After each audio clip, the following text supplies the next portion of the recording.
സർവഭൂമിയും യഹോവയാം ദൈവത്തിന്റെ മഹത്വം കൊണ്ട് നിറയുമാറാകട്ടെ. പ്രിയവായന സുഹൃത്തെ, താങ്കൾക്ക് യേശു കർത്താവിന്റെ നാമത്തിൽ സ്നേഹവന്ദനം. ഇന്ന് സെപ്റ്റംബർ 30, ഒന്നാമത്തെ വായനാ ഭാഗം 1 ദിനവൃത്താന്തം 13-14 അധ്യായങ്ങൾ. 13-ാം അധ്യായത്തിലേക്ക് കടക്കുകയാണ്. ദാവീദിന്റെ കാര്യങ്ങളാണല്ലോ കഴിഞ്ഞ അധ്യായത്തിൽ നമ്മൾ സംസാരിച്ചു വന്നത്.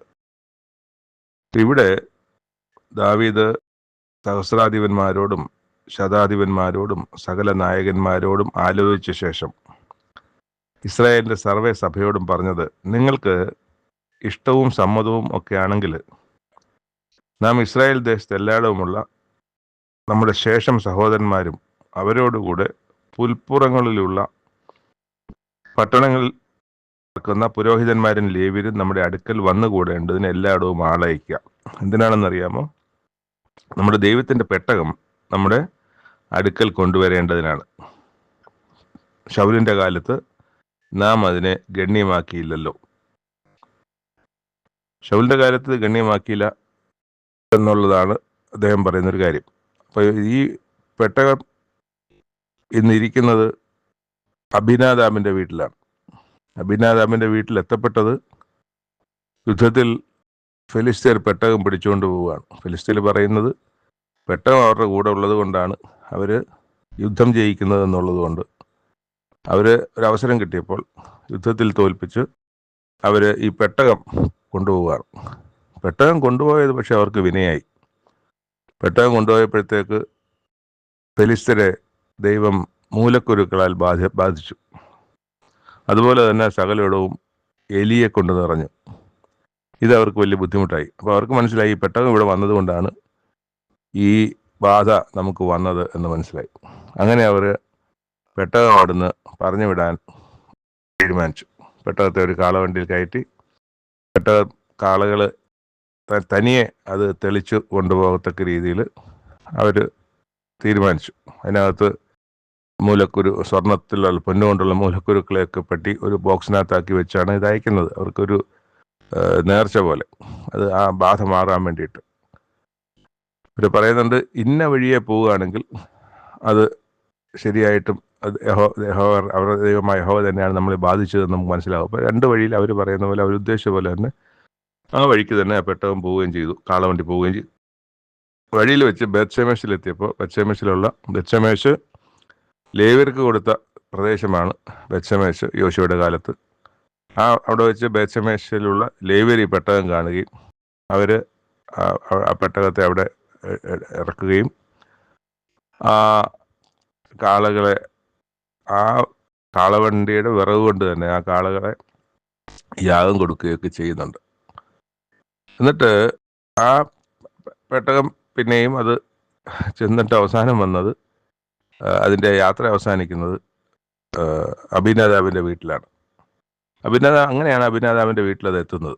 അബിനാദാബിൻ്റെ വീട്ടിലാണ് ഇപ്പോൾ പെട്ടകമുള്ള. അവിടുന്ന് കൊണ്ടുവരാൻ വേണ്ടിയിട്ടാണ് ദാവീദ് സകല ലേവ്യരെയും പുരോഹിതന്മാരെയും ഒക്കെ വിളിച്ചു കൂട്ടി ഇത് ചെയ്യാൻ വേണ്ടി. അപ്പോൾ ഇവിടെ വായിക്കുന്നത് അത് ജനത്തിന് ഇഷ്ടപ്പെട്ടു എന്നാണ്. അങ്ങനെ തന്നെ ചെയ്യണം എന്ന് സർവ്വസഭയും പറഞ്ഞു. അതവർക്ക് ബോധിച്ചു എന്നാണ് എഴുതിയിരിക്കുന്നത്. ഇങ്ങനെ ദാവീദ് ദൈവത്തിന്റെ പെട്ടകം കിര്യത്ത്യെയാരിൽ നിന്ന് കൊണ്ടുവരേണ്ടതിന് മിസ്രയീമിലെ ശീഹോർ തുടങ്ങി ഹമാത്ത് പ്രദേശം വരെയുള്ള എല്ലാ ഇസ്രായേലിനെയും കൂട്ടിവരുത്തി കെരൂബുകളുടെ മധ്യേ അധിവസിക്കുന്ന യഹോവയായ ദൈവത്തിന്റെ തിരുനാമം വിളിക്കപ്പെടുന്ന പെട്ടകം കൊണ്ടുവരേണ്ടതിന് ദാവീദും ഇസ്രായേലൊക്കെയും യഹോവയോട് ചേർന്ന് കിര്യത്ത്യെയാരീമെന്ന ബയലയിൽ ചെന്നു. അവർ ദൈവത്തിന്റെ പെട്ടകം അബീനാദാബിന്റെ വീട്ടിൽ നിന്നെടുത്ത് ഒരു പുതിയ വണ്ടിയിൽ കയറ്റി. അപ്പൊ ഇത് പെട്ടകം നേരത്തെ ഏലി പുരോഹിതന്റെ സ്ഥലത്തുണ്ടായിരുന്നു. അത് കഴിഞ്ഞ് ശമൂവേൽ പ്രവാചകനായിരുന്ന സമയത്ത് ശമൂവേൽ പ്രവാചകന്റെ സമീപത്ത് ഉണ്ടായിരുന്നു. 2 സ്ഥലങ്ങളിലായിട്ടാണ്. 2 സ്ഥലങ്ങളിൽ അവസാനം നോബിൽ കൊണ്ടുവരുന്നുണ്ട്. ഇതൊക്കെയും നമ്മൾ വായിക്കുന്നുണ്ട്. അവിടുന്നാണ് ഇത് പിടിക്കപ്പെട്ട് ഒരു വഴിയായി സഞ്ചരിച്ച് അബീനാദാബിന്റെ വീട്ടിലെത്തിയിരിക്കുന്നത്. അബീനാദാബിന്റെ വീട്ടിൽ നിന്നൊരു വണ്ടിയിൽ കയറി. വണ്ടിയിൽ ഉസ്സയും അഹ്യോവും ചേർന്നാണ് വണ്ടി തെളിക്കുന്നത്.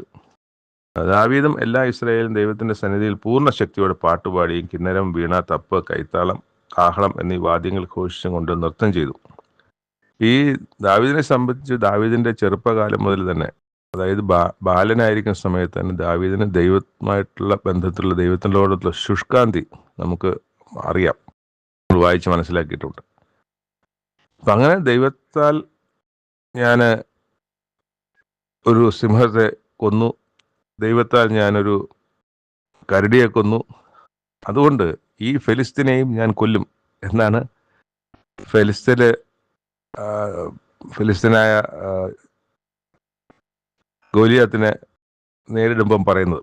അപ്പം അങ്ങനെ ദൈവത്തിന് എല്ലാ കാര്യത്തിനും ദൈവത്തെ മഹത്വം കൊടുത്ത് ജീവിച്ച ഒരു മനുഷ്യനാണ് ദാവീദ്. അത് രാജാവായതുകൊണ്ടല്ല, അല്ലാത്തപ്പോഴും അങ്ങനെ തന്നെയാണ്. രാജാവായപ്പോഴും അത് കൂടുതലേ ആയിട്ടുള്ളൂ. അതുകൊണ്ടാണ് ദൈവത്തിൻ്റെ പെട്ടകം കൊണ്ടുവരുന്നതിനെ സംബന്ധിച്ച് ശുഷ്കാന്തി ഇവിടെ പ്രകടിപ്പിക്കുന്നത്. പക്ഷെ ഇവിടെ പറ്റുപറ്റി, ഈ ബഹളവും വാദ്യഘോഷവും ഒക്കെ കേട്ടപ്പോഴത്തേക്ക് കാള വിരണ്ടു. കാള വിരണ്ട എന്ത് പറ്റും?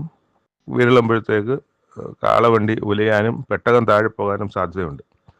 അതുകൊണ്ട് ഉസ്സ പെട്ടകം താഴെ പോകാതിരിക്കാൻ വേണ്ടി പെട്ടെന്ന് കൈ നീട്ടി, പെട്ടകം പിടിക്കാൻ വേണ്ടി കൈ നീട്ടി. അപ്പോൾ ദൈവത്തിൻ്റെ കോപം ഉസ്സയുടെ നേരെ ജ്വലിച്ചു. പക്ഷെ ഇത് നേരത്തെ ഉസ്സ നീട്ടുന്നതുമായിട്ട് ബന്ധപ്പെട്ടല്ല. ഈ പെട്ടകം കൊണ്ടുവരുന്ന കാര്യത്തിൽ തന്നെ ദൈവത്തിൻ്റെ കോപം ഇവരുടെ മേൽ നേരത്തെ ഉണ്ടായിരുന്നു. ഉസ്സ ഒരു കാരണമായിരുന്നു മാത്രമേ ഉള്ളൂ. പെട്ടകം എങ്ങനെയാണ് കൊണ്ടുവരേണ്ടത്, പെട്ടകം ഒരു സ്ഥലത്തു നിന്ന് മറ്റൊരു സ്ഥലത്തേക്ക് പോകുമ്പോൾ എങ്ങനെയാണ് കൊണ്ടുവരേണ്ടത് നിയമമുണ്ട്. അത് കാളവണ്ടിയിലും കൈവണ്ടിയിലും ഒന്നും കൊണ്ടുവരേണ്ടതല്ല. പെട്ടകത്തിൻ്റെ പാർശ്വങ്ങളിൽ വളയങ്ങളുണ്ട്, വളയങ്ങൾ. ആ പാർശ്വങ്ങളിലുള്ള വളയങ്ങളിൽ ചതുരമരം കൊണ്ടുണ്ടാക്കിയ നീളമുള്ള ഉരുണ്ട തടിയുണ്ട്, കമ്പുണ്ട്. ആ കമ്പ് ആ വളയങ്ങളിൽ കയറ്റി അത് മനുഷ്യർ ഈ കമ്പ് തോളിൽ വെച്ച് ചുമന്നുകൊണ്ട് വേണം അതിനെ പോകേണ്ടത്. അതാണ് നിയമം. അത് തലമുറകൾ കഴിഞ്ഞിട്ട് ഈ കാര്യങ്ങളൊന്നും ദാവീദിനും അറിയില്ല, അന്ന് ജീവിച്ചിരിക്കുന്ന പുരോഹിതന്മാർക്കും അറിയില്ല, ആർക്കും അറിയില്ലാത്തത് കൊണ്ടാണ് അത് അങ്ങനെ പക്ഷെ വളരെ പ്രാധാന്യത്തോടെ പുതിയ വണ്ടിയിൽ കയറ്റിയാണ് കൊണ്ടുവരുന്നത്. പക്ഷെ അത് കൊണ്ടുവന്ന രീതി തന്നെ ദൈവത്തിന് ഇഷ്ടപ്പെട്ടില്ല, ദൈവത്തിന് അത് ഹിതകരമായില്ല, ദൈവത്തിൻ്റെ കോപം ഉണ്ടായിരുന്നു. അങ്ങനെയാണ് ഉസ്സായുടെ നേരെ ആ കോപം ജ്വലിക്കുന്നതും. അതിൻ്റെ കൈ പെട്ടകത്തിൻ്റെ നേരെ നീക്കിയത് കൊണ്ട് ദൈവം അവനെ ബാധിച്ചു. അവൻ അവിടെ വെച്ച് മരിച്ചു പോവുകയാണ്. ഉസ്സ മരിച്ചത് ദാവീദിന് വളരെ വ്യസനമായി. ആ സ്ഥലത്തിന് പേരസുസ്സ എന്ന് ദാവീദ് പേരും വിളിക്കുന്നുണ്ട്. ദാവീദ് ദൈവത്തെ ഭയങ്കരമായി ഭയപ്പെട്ടു പോയി. ദൈവത്തിൻ്റെ പെട്ടകം എങ്ങനെയാണ് ഞാൻ കൊണ്ടുവരേണ്ടത് എന്ന് പറഞ്ഞ് ദാവീദ് ആ പെട്ടകം ഓബേദ്ഏദോമിൻ്റെ വീട്ടിൽ കൊണ്ടുവച്ചു. 3 മാസത്തോളം ഓബേദ്ഏദോമിൻ്റെ വീട്ടിലിരുന്നു. പക്ഷേ ഈ ഓബേദ്ഏദോമിൻ്റെ വീട്ടിൻ്റെയും കുടുംബത്തെയും ഒക്കെ ദൈവത്തിൻ്റെ ഭയങ്കരമായ അനുഗ്രഹം ഉണ്ടായി. സകലത്തെയും ഓബേദ്ഏദോമിൻ്റെ സകലത്തെയും ദൈവം അനുഗ്രഹിച്ചു. ഇത് നേരത്തെ അബീനാദാബിൻ്റെ ഭവനത്തിലിരിക്കുമ്പോൾ അബീനാദാബ് ഇതുപോലെ ദൈവത്തിൻ്റെ പെട്ടകം അവിടെ ഇരുന്നത് കൊണ്ട് അബീനാദാബിൻ്റെ കുടുംബത്തെയും ദൈവം വളരെ അനുഗ്രഹിക്കുന്നത് നമ്മൾ കാണുന്നുണ്ട്. 14-ാം അധ്യായത്തിലേക്ക് കിടക്കുമ്പം സോർ രാജാവായ ഹീരാം ദാവീദുമായിട്ട് വളരെ സഖ്യത ഉണ്ടായ ഒരു രാജാവാണ്. അവർ തമ്മിൽ യാതൊരു യുദ്ധമോ വളരെ സ്നേഹിതന്മാരായിരുന്നു. ആ ദാവീദിൻ്റെ അടുക്കൽ ദൂതന്മാരെ അയച്ച് അവനൊരു കൊട്ടാരം പണിയേണ്ടതിന് ദേവദാരി. ഇതിനിടയ്ക്ക് വേറെ സംഭവങ്ങളുണ്ട്, ഇതിൻ്റെ കാര്യങ്ങളിലേക്ക് കടക്കുന്നതുമായിട്ട് ബന്ധപ്പെട്ട് ഇത് നേരെ എഴുതിയിരിക്കുകയാണ്. ഇങ്ങനൊരു കൊട്ടാരം ഉണ്ടാക്കുന്നതിനെ സംബന്ധിച്ച് ഡയറക്റ്റായിട്ട് ആ കാര്യത്തിലേക്ക് എഴുതി. എന്നാൽ രാജാക്കന്മാർ പുസ്തകത്തിൽ കുറച്ചുകൂടെ വിശദമായിട്ട് നമുക്ക് അതിൻ്റെ നാൾ വഴികൾ വായിച്ച് മനസ്സിലാക്കാൻ പറ്റും. അങ്ങനെ ദൂതന്മാരെയും അവന് അരമന പണിയേണ്ടതിന് ദേവദാരുക്കളെയും കൽപ്പണിക്കാരെയും ആശാരിമാരെയും അയച്ചു. യഹോവയുടെ ജനമായ ഇസ്രായേൽ നിമിത്തം തൻ്റെ രാജ്യത്ത് ഉന്നതി പ്രാപിച്ചതിനാൽ തന്നെ യഹോവ ഇസ്രായേലിന് രാജാവായി തന്നെ സ്ഥിരപ്പെടുത്തിയെന്ന് ദാവീദിന് മനസ്സിലായി. ഇതിനിടെ കൊട്ടാരം ഉണ്ടാക്കാൻ വേണ്ടി ഇതൊക്കെ അയക്കുമ്പോഴത്തേക്ക് അവിടുത്തെ ജനവും ഒക്കെ ആയിട്ട് വളരെ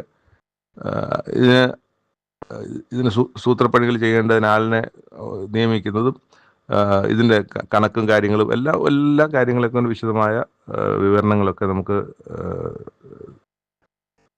രാജാക്കന്മാർ പുസ്തകത്തിൽ വായിക്കാൻ കഴിയും. എന്നിട്ട് ഇവിടെ നമ്മൾ വായിക്കുന്നത് ദാവീദിന് യെരുശലേമിൽ ജനിച്ച മക്കളുടെ പേരുവിവരമാണ്. ഇത് നമ്മൾ ഈ ഒന്ന് ദിനവൃത്താന്ത പുസ്തകം തന്നെ 3-ാം അധ്യായത്തിൽ ഹെബ്രോനിൽ വെച്ച ജനിച്ച മക്കളുടെ പേരുകളും അതുപോലെ യെരുശലേമിൽ വെച്ച മക്കളുടെ പേരുകളും അവിടെ തന്നെ നമ്മൾ വായിക്കുന്നുണ്ട്. പക്ഷെ ഇവിടെ ദാവീദിന്റെ ജീവകാലവുമായിട്ട് ബന്ധപ്പെട്ടും ഇവിടെ യെരുശലേമിൽ വെച്ച് ജനിച്ച മക്കളുടെ പേരുകളും ഇവിടെ പറഞ്ഞിരിക്കുകയാണ്. ദാവീദ് എല്ലാ ഇസ്രായേലിനും രാജാവായി അഭിഷേകം കഴിഞ്ഞു എന്ന് ഫെലിസ്ത്യർ കേട്ടപ്പോൾ, അടുത്ത സംഭവമാണ്, അടുത്ത ഖണ്ഡികയാണ്, ഫെലിസ്ത്യരൊക്കെയും ദാവീദിനെ പിടിപ്പാൻ ചെന്നു. ദാവീദ് അത് കേട്ട് അവരുടെ മുമ്പിൽ ഒഴിഞ്ഞുപോയി, നേരെ യുദ്ധത്തിന് പോയില്ല. എന്നിട്ട് ഒഴിഞ്ഞു പോവുക. എന്നാൽ പിന്നെ ഫെലിസ്ത്യർ രഫായിം താഴ്വരയിൽ അങ്ങ് പടർന്നു എന്തിനാണ്, അല്ലെങ്കിൽ പരന്നു. അവർ ഇസ്രായേലിനോട് യുദ്ധം ചെയ്യാൻ വേണ്ടി തന്നെയാണ് അതിന് തയ്യാറായിട്ടാണ് അവർ വന്നിരിക്കുന്നത്. ദൈവം ദാവീദിനോട് ആലോചന ചോദിക്കുകയാണ്. ഇത് ദാവീദ് സ്ഥിരം ചെയ്തുകൊണ്ടിരുന്നൊരു കാര്യമാണ്. തൻ്റെ ജീവിതത്തിൽ ഒരു തീരുമാനം എടുക്കാൻ പറ്റാത്ത ഘട്ടത്തിൽ, അല്ലെങ്കിൽ തീരുമാനം എടുക്കാൻ കഴിയുന്ന ഘട്ടത്തിലായാലും ദൈവത്തിൻ്റെ ഹിതം എന്താണെന്ന് അന്വേഷിക്കുന്ന ഒരു സ്വഭാവം സ്ഥിരമായി തന്നെ ദാവീദിൻ്റെ. അതുപോലെ ദാവീദ് ഇവിടെയും ദൈവത്തോട് ചോദിക്കുകയാണ്, ഞാൻ ഫെലിസ്ത്യരുടെ നേരെ പുറപ്പെടണമോ? അങ്ങനെ പുറപ്പെട്ടാൽ അവരെ എൻ്റെ കയ്യിൽ ഏൽപ്പിക്കുമോ എന്ന് ചോദിച്ചാൽ ഈ യുദ്ധത്തിൽ ഞങ്ങൾ ജയിക്കുമോ അതോ പരാജയപ്പെടുമോ എന്നുള്ളതാണ്. അപ്പോൾ ദൈവം പറയുന്നത്, പുറപ്പെടുക, ഞാൻ അവരെ നിൻ്റെ കയ്യിൽ ഏൽപ്പിക്കും എന്ന് അരുളി ചെയ്തു. അങ്ങനെ അവർ ബാൽപരാസീമിൽ ചെന്നു എന്നാണ്. അപ്പോൾ ഈ ബാൽപരാസീമിൽ ചെന്നു നമ്മുടെ ഇവിടെ എഴുതിയിരിക്കുമ്പോൾ അന്നത് ബാൽപരാസീം എന്ന ആ സ്ഥലത്തിന് പേരില്ല. അവിടെ എഴുതിയിരിക്കുന്നത്, അവിടെ വെച്ച് ദാവീദ് അവരെ തോൽപ്പിച്ചു, വെള്ളച്ചാട്ടം പോലെ ദൈവം എൻ്റെ ശത്രുക്കളെ എൻ്റെ കൈയാൽ തകർത്തു എന്ന് പറഞ്ഞുകൊണ്ട് ആ സ്ഥലത്തിന് ബാൽപരാസീം എന്ന് പേരിട്ടതാണ്. അപ്പം വെള്ളച്ചാട്ടം പോലെ ദൈവം എൻ്റെ ശത്രുക്കളെ എൻ്റെ കൈയാൽ തകർത്തു എന്നുള്ള അർത്ഥത്തിലാണ് ബാൽപരാസീം. പിന്നീട് എഴുതുന്നത് ഈ സംഭവങ്ങളൊക്കെ കഴിച്ച് പിന്നീടായതുകൊണ്ട് അപ്പോഴേക്കും ബാൽപരാസീം എന്ന പേര് അതിന് വീണ് കഴിഞ്ഞു. അതുകൊണ്ടാണ് ഈ പേര് ഇടുന്നതിന് മുമ്പ് തന്നെ അവർ ബാൽപരാസീമിൽ ചെന്നു എന്ന് അവിടെ രേഖപ്പെടുത്തിയിരിക്കുന്നത്. ചെല്ലുന്ന സമയത്ത് ആ സ്ഥലത്തിന് ബാൽപരാസീം എന്ന പേരില്ല. അത് കഴിഞ്ഞിട്ട് ഈ ഫെലിസ്ത്യർ അവരുടെ ദേവന്മാരെ അവിടെ വിട്ടയച്ചു പോയി. അപ്പോൾ നമ്മൾ മനസ്സിലാക്കുന്നത്, ഒരു യുദ്ധത്തിന് പുറപ്പെട്ടു വരുമ്പോൾ അവരുടെ ദേവന്മാരെയും കൂടെ അവർ കൊണ്ടുവരുന്നു എന്നുള്ളതാണ്. ദേവന്മാർ കൂടെ ഉണ്ടെങ്കിൽ യുദ്ധത്തിൽ വിജയിക്കും. അതുകൊണ്ട് ദേവന്മാർ മനുഷ്യരെ പോലെ ജീവനുള്ള ആളാണല്ലോ. മനുഷ്യനെ പോലെ ജീവനും കൈയും കാലും ഉള്ള, അനങ്ങുന്ന, അങ്ങോട്ട് വെട്ടറ ഇങ്ങോട്ട് വെട്ടറ എന്ന് പറയുന്ന ദേവന്മാരാണല്ലോ. വെറും കല്ലും മണ്ണുമായിരിക്കും സാധനങ്ങളെയാണ് ഈ കൊണ്ടിരുന്നത് അവർ ദേവന്മാരും. പക്ഷെ അവരുടെ വിശ്വാസം എന്ന് പറഞ്ഞാൽ ഈ ദേവന്മാർ ഞങ്ങളുടെ കൂടെ ഉണ്ടെങ്കിൽ ഞങ്ങൾ യുദ്ധത്തിൽ ജയിക്കുന്നു. അങ്ങനെയാണ് ദേവന്മാർ കൂടെ. അപ്പോൾ ആ ദേവന്മാരവിടെ, അങ്ങനെയുള്ള ദേവന്മാരെ അവർ ജീവൻ രക്ഷിക്കാൻ വേണ്ടിയിട്ട് ആ ദേവന്മാരെ അവിടെ ഉപേക്ഷിച്ചിട്ട് പോകാൻ. അപ്പോൾ അത് അത്രയേ ഉള്ളൂ ദേവൻ എന്ന് പറഞ്ഞാൽ. എന്നാൽ അവർ പോകുമ്പോൾ ദൈവങ്ങളെ കൂടെ കൊണ്ടുപോകണ്ടേ. പക്ഷെ അവിടെ മനസ്സിലാക്കേണ്ടത്, ദൈവങ്ങളെ തന്നെ സംരക്ഷിക്കാൻ കഴിയാത്ത ദൈവങ്ങളെയാണ് അവർ കൊണ്ടു നടക്കുന്നത്. ആ ദൈവങ്ങൾക്ക് സംരക്ഷണ വേണമെങ്കിൽ ഈ ഫെലിസ്ത്യർ തന്നെ വിചാരിക്കണം ആ ദൈവങ്ങൾക്ക് സംരക്ഷണ വേണമെങ്കിൽ. അപ്പം അത്ര കണ്ട് അവസ്ഥ മോശമാണ് അവരുടെ വിശ്വാസത്തിൻ്റെ ബലവും അവരുടെ ദൈവത്തിൻ്റെ അവസ്ഥയും ഘടനയും ഒക്കെ. അപ്പം അവർ വിട്ടേറ്റ് പോയ ദൈവങ്ങളെ അല്ലെങ്കിൽ വിഗ്രഹങ്ങളെ ദാവീദ് ചുട്ടുകളയാൻ കൽപ്പിച്ചു. പക്ഷെ പിന്നെയും ഫെലിസ്ത്യർ താഴ്വരയിൽ പരന്നു വന്നു. അപ്പോഴും ദൈവത്തോട് ദാവീദ് അരുളപ്പാട് ചോദിച്ചു, നീ ഒരു കാര്യം ചെയ്യ, നേരിട്ട് പോകണ്ട, നീ അവരുടെ പിന്നാലെ ചെല്ലാതെ അവരെ വിട്ടുതിരിഞ്ഞ് ബാഖാവൃക്ഷങ്ങൾക്കെതിരെ അവരുടെ നേരെ ചെല്ലുക. അപ്പോൾ ഒരു അടയാളം കൊടുത്തു, ബാഖാവിഗ്രഹങ്ങളുടെ അഗ്രങ്ങൾ കൂടി അണിയണിയായി നടക്കുന്ന ഒച്ച കേട്ടാൽ നീ പടയ്ക്ക് പുറപ്പെടുക. അപ്പോൾ അതുവരെയും പടയ്ക്ക് പുറപ്പെടരുത്. ബാഖാവിഗ്രഹങ്ങളുടെ അഗ്രങ്ങൾ കൂടി അണിയണിയായി നടക്കുന്ന ഒരു ശബ്ദം കേൾക്കും. അപ്പോഴേ നിനക്ക് അവരെ തോൽപ്പിക്കാൻ കഴിയുള്ളൂ. ഫെലിസ്ത്യർ സൈന്യത്തെ തോൽപ്പിപ്പാൻ ദൈവം നിനക്ക് മുമ്പായി പുറപ്പെട്ടിരിക്കുന്നതെന്ന് അറിയിച്ചു. അപ്പം നിനക്ക് മുമ്പായിട്ട് തന്നെ അതിനെ തോൽപ്പിക്കാൻ ഞാൻ പുറപ്പെട്ടിട്ടുണ്ട്, നീ അതിനെക്കുറിച്ച് ഭയപ്പെടേണ്ട. അപ്പം ദൈവം കൽപ്പിച്ചതുപോലെ ചെയ്തു. ഈ ശബ്ദം കേട്ടപ്പോൾ അവർ യുദ്ധത്തിന് ഇറങ്ങി. അവർ ഗിബയോൻ മുതൽ ഗേസർ വരെ ഫെലിസ്ത്യ സൈന്യത്തെ തോൽപ്പിച്ചു. ദാവീദിന്റെ കീർത്തി സകല ദേശത്തിൽ പരക്കുകയാണ്. ആദ്യം ഒരു യുദ്ധത്തിൽ തോൽപ്പിച്ചു, അടുത്ത യുദ്ധത്തിലും തോൽപ്പിച്ചു. അപ്പോൾ ഈ തുടർച്ചയായിട്ട് തോൽപ്പിക്കും എന്ന് പറയുമ്പോൾ മറ്റ് രാജ്യങ്ങളിലെ രാജാക്കന്മാരും ജനവും ഇത് കേൾക്കുകയാണ്. ഫെലിസ്ത്യർ എന്ന് പറഞ്ഞാൽ വളരെ ശക്തിയുള്ള, വലിയ വീരന്മാരുള്ള, ഗോലിയാത്തൊക്കെ ഉണ്ടായിരുന്ന ഒരു സൈന്യമാണ്, അല്ലെങ്കിൽ ഒരു രാജ്യമാണ്. അവരെയാണ് തോൽപ്പിച്ചത്. അപ്പം ശൗലിനെയും കൊന്നത് അവർ തന്നെയാണല്ലോ. അപ്പം അങ്ങനെ ഒരു കീർത്തി അവർക്കുണ്ട്.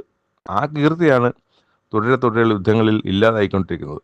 അപ്പം അങ്ങനെ കീർത്തി ഉണ്ടായിരുന്ന ഒരു സ്ഥലത്തെ നശിപ്പിക്കുന്ന ആരാണോ അവർക്ക് കീർത്തി കൂടി വരും. അപ്പം അങ്ങനെ ദാവീദിനെ സംബന്ധിച്ചുള്ള, ഇസ്രായേലിനെ സംബന്ധിച്ചുള്ള, ആ രാജ്യത്തെ സംബന്ധിച്ചുള്ള കീർത്തി സകല ദേശങ്ങളിലും പരക്കുകയും യഹോവ അവനെയുള്ള ഭയം സർവ്വജാതികൾക്ക് വരുത്തുകയും ചെയ്യും. അപ്പോൾ ഇസ്രായേലിൻ്റെ രാജാവായ ദാവീദിനെ കുറിച്ച് മറ്റു ദേശങ്ങൾക്ക്, മറ്റു രാജാക്കന്മാർക്ക് ഭയവുമുണ്ടായി എന്നാണ് അങ്ങനെയാണ് സംഭവിക്കുക. തുടരെയുള്ള വിജയങ്ങൾ മറ്റുള്ള രാജ്യങ്ങൾക്ക് ഭയമുണ്ടാക്കും. അതിവിടെയും സംഭവിച്ചിരിക്കുന്നു. പക്ഷെ നമ്മൾ മനസ്സിലാക്കേണ്ടതുമായ കാര്യം, ഇത് ദാവീദിന്റെ കഴിവിനാൽ ജയിച്ച യുദ്ധങ്ങളൊന്നുമല്ല, മറിച്ച് ദൈവത്തെ ദാവീദ് ആശ്രയിച്ചത് കൊണ്ട് ദൈവമാണ് ഈ യുദ്ധമെല്ലാം നടത്തിയത്. അതാണ് ഇവിടുത്തെ പ്രധാന കാര്യം. ദാവീദ് തൻ്റെ സ്വന്തം ബലത്തിലും ശക്തിയിലും സൈന്യത്തിൻ്റെ ബലത്തിലും ഇവരെ ഒന്നും തോൽപ്പിച്ചതല്ല. ദൈവം ദാവീദിൻ്റെയും ഇസ്രായേലിൻ്റെ മുമ്പിൽ ഇസ്രായേൽ ജനത്തെ വിചാരിച്ചിട്ടുമല്ല, ദാവീദിനെ മാത്രം വിചാരിച്ചിട്ടാണ് ദാവീദിൻ്റെ ആശ്രയത്വവും ദൈവത്തിലുള്ള വിശ്വാസവും ദൈവം പറയുന്നതല്ല ഞാൻ മറ്റൊരു കാര്യം ചെയ്യുകയില്ല എന്നുള്ള ദൃഢനിശ്ചയവും ഒക്കെയാണ് ഈ ദൈവിക സഹായത്തിന് ആധാരം. അങ്ങനെ ദൈവമാണ് ഇവിടെ യുദ്ധങ്ങൾ നടത്തുന്നത്, ദൈവമാണ് ദാവീദിന് ഈ വിജയങ്ങൾ സമ്മാനിക്കുന്നത് എന്ന കാര്യം നമ്മൾ മറന്നുകൂടാ. ഇത് നമുക്ക് നമ്മുടെ ജീവിതത്തിൽ ഒരു പാഠമാകേണ്ടതും പകർത്തേണ്ടതുമായ കാര്യമാണ്. നമ്മൾ പലതിനെക്കുറിച്ചും വ്യാകുലപ്പെടാറുണ്ട്, വിചാരിക്കാറുണ്ട്, എങ്ങനെ ഇത് കടക്കുമെന്ന് ചിന്തിക്കാറുണ്ട്. എന്നാൽ ദൈവത്തെ ആശ്രയിച്ച് മുന്നോട്ട് പോകുമ്പോൾ ദാവീദ് നമ്മുടെ മുമ്പിൽ ഒരു വലിയ ദൃഷ്ടാന്തമായി നിൽക്കുകയാണ്. ഇത് വെറും കഥയല്ല, മറിച്ച് സംഭവിച്ച കാര്യമാണ്. ഇന്നും അത്തരം കാര്യങ്ങൾ ചെയ്യുമ്പോൾ ആ ദൈവം ഇന്നും ജീവിക്കുന്നു. ആ ദൈവത്തിന് ഒരു സ്വഭാവം മാറ്റം വന്നിട്ടില്ല. ദാവീദിനെ സഹായിച്ച ദൈവം, ദാവീദ് ആശ്രയിച്ചപ്പോൾ ദൈവത്തിൻ്റെ സഹായം ലഭിച്ചതുപോലെ ഇന്നും നമുക്കും ഇതേ സഹായം ലഭിക്കും എന്നുള്ള കാര്യത്തിൽ യാതൊരു സംശയവും ഇല്ല. രണ്ടാമത്തെ വായനാഭാഗം എസ്കേൽ പ്രവചനം 26-ാം അധ്യായം. നമ്മൾ 25-ാം അധ്യായത്തിൽ എസ്കേൽ പ്രവാചകനിലൂടെ ദൈവത്തിൻ്റെ അരുളപ്പാട് അവരോട് പറയാൻ വേണ്ടി പറഞ്ഞ കാര്യം അമ്മോന്യരെ കുറിച്ച്, മോവാബ്യരെ കുറിച്ച്, ഏദോമ്യരെ കുറിച്ച്, അതുപോലെ ഫെലിസ്ത്യരെ കുറിച്ച് ഒക്കെ പറയാനും അവർക്ക് വരാനിരിക്കുന്ന കാര്യത്തെ സംബന്ധിച്ച് അവർ ഇസ്രായേലിനോടും യഹൂദയോടും അവരുടെ മനോഭാവം, അവർക്ക് വരുത്തുന്ന ദോഷത്തെക്കുറിച്ച്, അവർക്ക് വരാനിരിക്കുന്ന ശിക്ഷയെക്കുറിച്ചൊക്കെയും പറയുന്നുണ്ട്. ഇവിടെ നമ്മൾ വായിക്കുന്നത് സോർ എന്ന രാജ്യത്തെക്കുറിച്ചാണ്.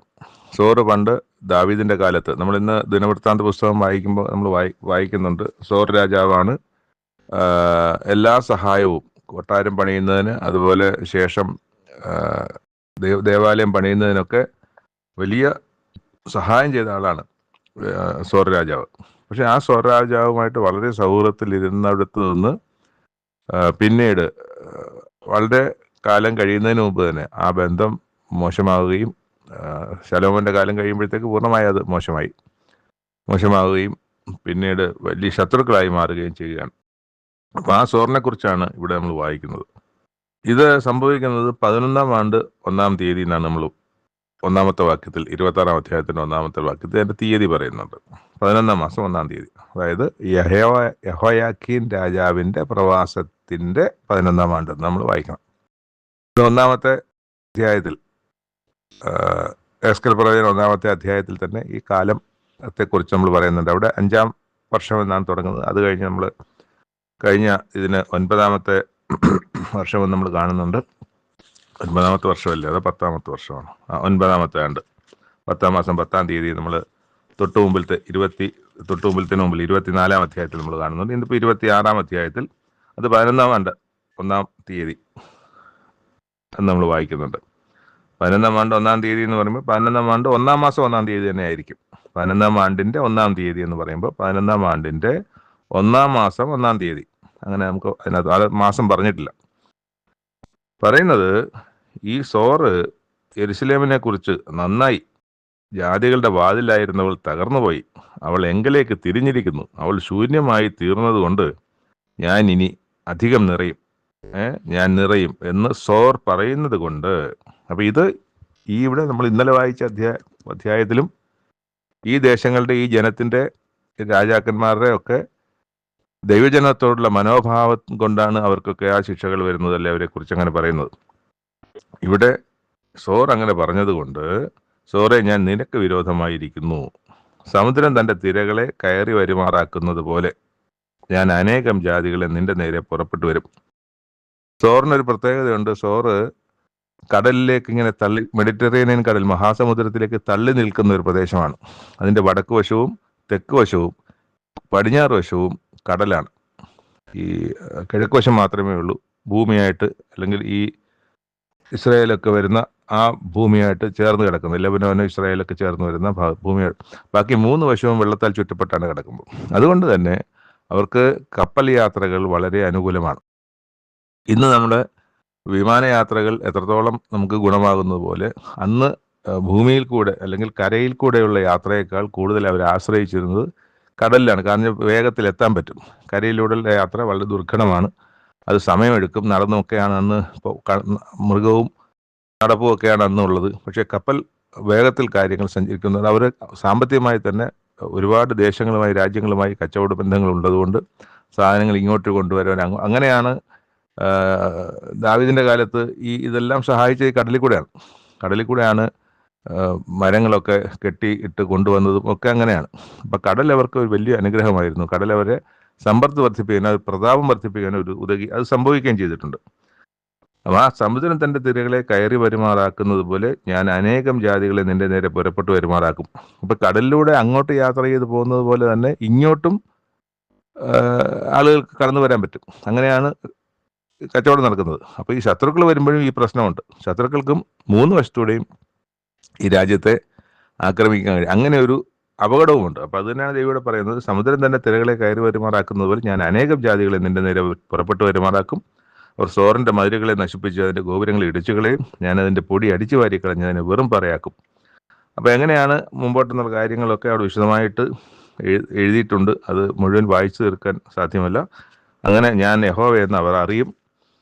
പിന്നെ വടക്ക് നിന്ന് രാജാതിരാജാവായ നെബൂഖദ്നേസർ എന്ന ബാബേൽ രാജാവിനെ കുതിരകളോടും രഥങ്ങളും. പക്ഷേ ബാബേൽ രാജാവ് വരുന്നത് കടലിൽ കൂടെ അല്ല, ഭൂമിയിൽ കൂടെ തന്നെയാണ്. കാരണം അങ്ങനെ വരാനാണ് സൗകര്യം. മാത്രമല്ല ഇസ്രായേലിലും തൊട്ടടുത്ത രാജ്യങ്ങളിലൊക്കെ വരുന്നതിനുമായിട്ട് തുടർന്നോ അല്ലെങ്കിൽ അതിനു മുമ്പോ ഒക്കെ തന്നെയാണ് ഇവിടേക്കും വരാൻ സൗകര്യം വരുന്നത്. അപ്പം അതുകൊണ്ട് തന്നെ ദൂരം വളരെ കുറവാണ്. കടലിൽ കൂടെ വരേണ്ട കാര്യമില്ല. അവരെ നെബൂഖദ്നേസറിന്റെ സൈന്യത്തെയും സോറിന് നേരെ വരുത്തും. അവൻ നാട്ടിൻ പുറത്തുള്ള നിന്റെ പുത്രിമാരെ വാളുകൊണ്ട് കൊല്ലും. അവൻ നിന്റെ നേരെ കൊത്തളം പണിത് വാടകോരും. നിന്റെ നേരെ ഒരു മറ നിർത്തും. അവൻ നിന്റെ മതിലുകളെ യന്ത്രമുട്ടികൾ വെച്ച് തകർക്കും. യന്ത്രമുട്ടികൾ എന്ന് പറഞ്ഞാൽ ഇന്നത്തെ പീരങ്കികൾ, അന്നത്തെ പിൽക്കാലത്തുണ്ടായ പീരങ്കികളൊക്കെയാണ് യന്ത്രമുട്ടികൾ എന്ന് പറയുന്നത്. കോടാലി കൊണ്ട് നിന്റെ ഗോപുരങ്ങളെ തകർത്തുകളയും. അവൻ്റെ കുതിരകളുടെ പെരുപ്പം കൊണ്ട് കിളരുന്ന പൊടി നിന്നെ മൂടും. യന്ത്രം വെച്ചിട്ടിങ്ങനെ ഇടിച്ച് തകർക്കുന്നതാണ്. അതാ പീരങ്കിയുടെയൊക്കെ ഒരു മുൻകാല ഒരു രൂപമാണ് യന്ത്രമുട്ടി എന്ന് പറയുന്നത്. അതിനെ അങ്ങനെ വിശദമായി തന്നെ അവിടെ എങ്ങനെയാണ് സോറിൻ്റെ നാശത്തിലേക്ക്, സോറിൻ്റെ ശിക്ഷയെ സംബന്ധിച്ച് അവിടെ എഴുതിയിട്ടുണ്ട്. സോറിനോട് ഇപ്രകാരം പറയുന്നു: നിഹതന്മാർ ഞരങ്ങുമ്പോഴും നിന്റെ നടുവിൽ സംഹാരം നടക്കുമ്പോഴും നിന്റെ വീഴ്ചയുടെ ഒച്ചയാൽ ദ്വീപുകൾ നടുങ്ങിപ്പോകുകയില്ലയോ? ഇവരുമായിട്ട് കച്ചവടം ചെയ്ത ഒരുപാട് രാജ്യങ്ങളുണ്ട്, ദേശങ്ങളുണ്ട്, രാജാക്കന്മാരുണ്ട്. അവിടെയൊക്കെ ഈ സോറിൻ്റെ നാശം അവർക്കുണ്ടാക്കുന്ന ആഘാതം ചില്ലറയല്ല. അവർ ഭയപ്പെട്ടു പോകും, അവർ ഭ്രമിച്ചു പോകും, അവർ സങ്കടപ്പെട്ടു പോകും.